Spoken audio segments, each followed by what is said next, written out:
Hey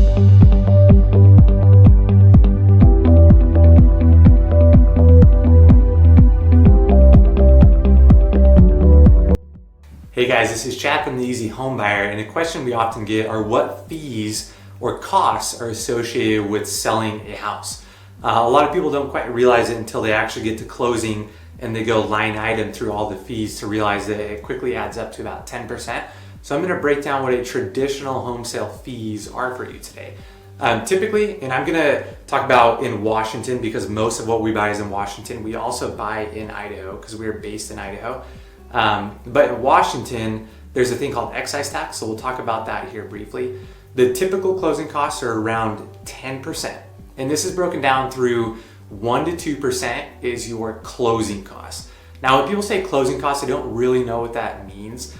This is everything from title insurance policies to wire fees to recording fees to notary fees, things like that, and the actual fees that the title and escrow companies make their money off of. That's typically 1 to 2%. So in a $300,000 home, you're looking at $3,000 to $6,000 in just your closing costs.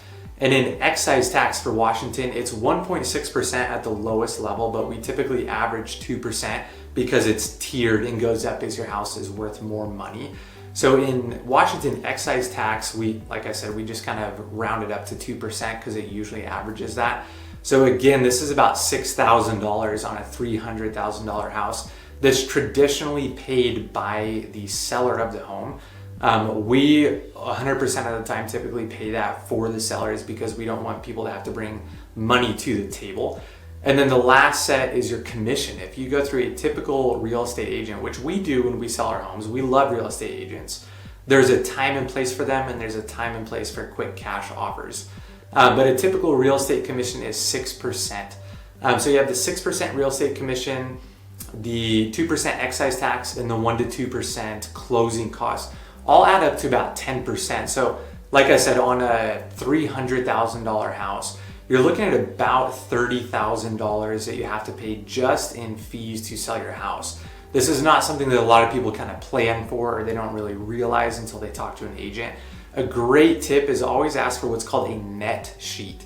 If you're going to sell your house through a realtor, which again, we love realtors. We sell houses through realtors. There's a time and a place, but if you're going to do that, ask them for a net sheet. A net sheet, they'll actually give you a breakdown of what you can expect to walk away with after the sale of your house. Some other things just to kind of expect are a lot of times we've been kind of had the advantage in this really hot market of not a lot of seller concessions. And when I say that, somebody, when they're buying your house, they'll do the home inspection and then they'll say, hey, we noticed this, and this were off. We want these repairs that add up to, $5,000 or sometimes tens of thousands, depending on what they find.